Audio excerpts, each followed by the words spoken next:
appealed, and then the forum started occurring again at the municipal building. And finally got to the point I said, being the sole administrator of the township, there was a point when I said, okay, we need to get something in writing because I can't, I got personal, so I can't keep doing this every month. So I went back to the board and said, I think we need to start thinking about an ordinance. And that's how the process began? That's how the process started. I looked at peer ordinances from other colleagues across the Commonwealth, specifically in the southwestern PA. I did review the Peters ordinance, I reviewed the Cranberry ordinance. I reviewed, who's in Washington County, one Robinson ordinance, and started looking at, I really relied heavily on the Penn State Agricultural Extension website and their webinars, and started gathering that information. And am I correct in saying that you also had the benefit of having, at that point, 3 well pads in your jurisdiction, so to speak? There's a comfortable level that I could go, the provisions that we were going to incorporate in the language wasn't going to be something out of the ordinary. I believed we weren't going to be able to justify more than 500 feet setbacks, which was already established by DEP. I believe that if we wanted to discuss a larger setback for the permanent nature of compressor stations and processing plants, it could be something that was debatable, but I think it was something that was realistic. The ordinance, when it came to provisions of noise, lighting, and all that, we felt that was more than adequate to discuss. The only thing we really didn't discuss, because I didn't think how to address it, is I do understand that some of these sites there's residency on the properties. And I honestly, I'll be perfectly frank, I went from an earned income tax collection standpoint, so could I get them as temporary employees in the township and get the 1% and realize it was probably a very challenging thing to do. So then we focused on the sewers and the septic.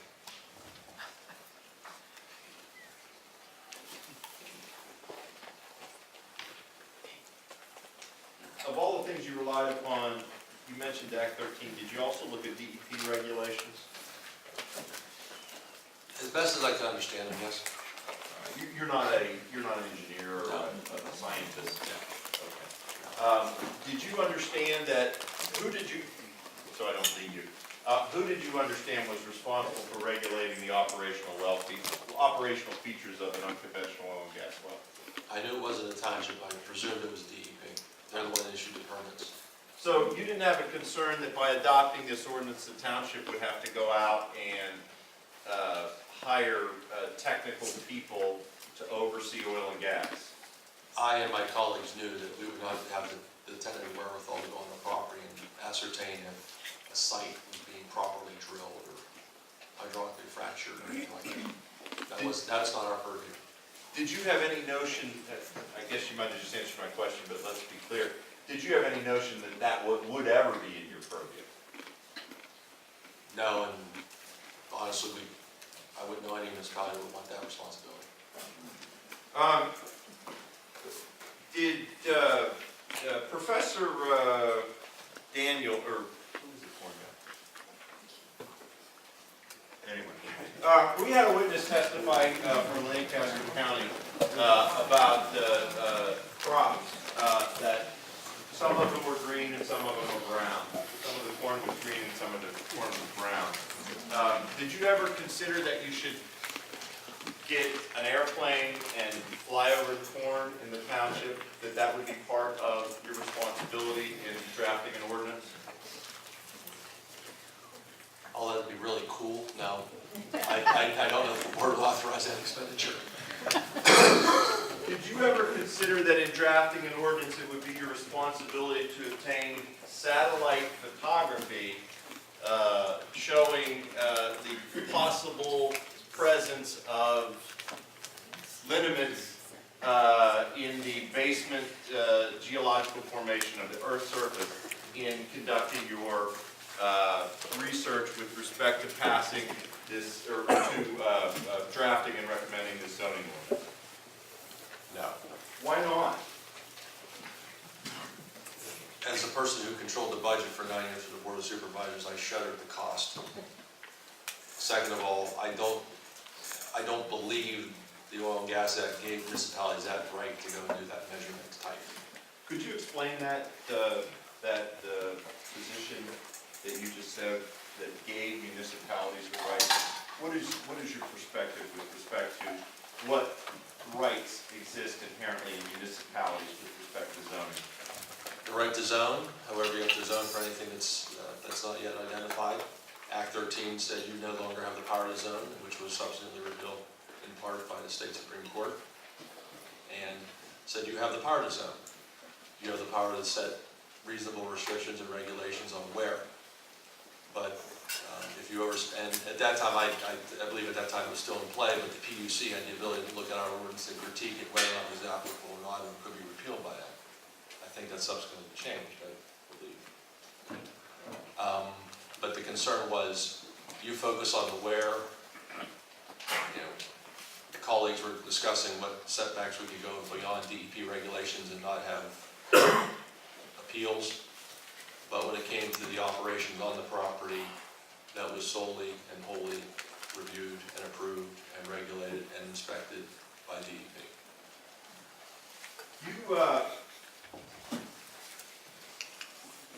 You told Mr. Knapp in response to the question that he asked, is that you considered, I believe your testimony was, and I'm paraphrasing, that you considered the activity of drilling, of building a well site and drilling to be, I believe your word was heavy, but only for a period of time. What was your understanding, or let me ask you this, did you have an understanding based upon having the Reno, the Fodi, and the Kennedy wells under your belt, so to speak, at that point? Did you have an understanding as to the temporal nature of an oil and gas development operation? I did. I don't know what you're specifically asking me. I understood if the site preparation is going to occur, there's going to be heavy equipment, construction equipment, excavators, triaxles, moving earth, creating off topsoil, putting in E&S controls, reseeding, putting in impoundments if necessary, and then the equipment would come in. So in developing that understanding, that isn't something somebody told you, that's something you witnessed at Reno and they said, here's what we're going to do, and they say we're bringing in pans, or not say pans, we're scraping topsoil. I can equate that because for 20 years now I've been watching new plan developments going in, and there's a process of creating new developments. So I could imagine what it looked like, but I couldn't understand what the scale is in a perfect rectangle or square or anything like that, yes. Until I saw one and realized I wish developers could see their hillsides as much as gas companies did, with E&S controls. could you explain that? You mean? I'm just saying, when I would watch developers put in new plans like Blackberry and Weatherburn, and in my past when I was working in Allegheny County, the argument was always about getting E&S controls in an adequate time frame and doing it in sequence, and watching the Reno pad go in and realizing they probably couldn't mow the yard within the first 3 weeks of it seeded. I'm like, I wish developers would be that adequate when it came to E&S controls. We wouldn't have erosion on development, private residential developments. And that erosion and sedimentation control, that's, we call it what, ESCGP, I think is the I don't know why acronym. it's just E&S for me. ENS. That's something that is also the DEP regulates, correct? DEP does regulate, yes. All right, so you as the township in developing your zoning, you don't have to worry about that, is that true?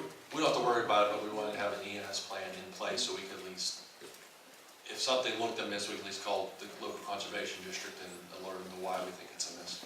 Now, a minute ago, you said that you have some experience in your role at watching how development is done. Could you explain that? From a non-engineering standpoint. Not oil and gas development, I'm sorry. How other development is done. You made a comparison between oil and gas. Well, it's essentially, it's a heavy, the term we always used was woods. Any development used to be woods, so we called it woods. And there would be a grading, there'd be a clearing of the brush, underbrush, trees, whatever. A limit of clearing, topsoil scraping, regrading of the earth. Engineering may be necessary, which is not her view, but understood based on the approvals. And then everything's reseeded, you build houses, and it was done. So, but there, the interim was always, if you had a multi-phase development, phase one usually upset the immediate neighbors. Phase two upset phase one. Phase three upset phases 1 and phase 2. So, But after 20 years of this, you wait, you know, first it's dust, then it's the mud, then it's the noise, and you know it's coming after all these years of experience. And you were president of Township through the entire development of Weatherburn, were you not? Yeah. I mean- Started with phase, I left after, I think I left right after final phase. I don't know what it's at now. Phase 1A, phase 1B were completed. Phase 3 received an approval, phase 4 maybe even under development now, I'm not sure. In terms of the construction activities, the earth moving activities, can you differentiate between what happens in developing a planned residential community like Weatherburn versus an oil and gas well pad? There's the initial construction development of the site for residential development. The heavy equipment comes in, does their site work, and it's usually an extended period of time, maybe even runs 2 or 3 seasons depending on the work, especially if they start in the winter. And then the utilities come in next. And if you name a utility, it comes in subsequently in its own accord, in its own time frame, its own contractors. And then the roads get paved. And then the lots get sold off. And each house at a minimum is probably 3 concrete trucks per footer. And if it's a Ryan plant, it's probably 1 to 2 18-wheelers of lumber that comes in and built because it's a sort of stick frame construction. Probably 3 or 4 concrete trucks for the basement and garage slabs. And then that's repeated 100, at least in that phase, 109 times. So it's ongoing because they're not going to come in and build 109 houses in a month and a half or 6 months for that matter. Phases can take anywhere from 18 to 24 months depending on how the market goes and how the housing sells. So in terms of utilities, I would take it to build, well, in this case, to build Weatherburn, do they have to put in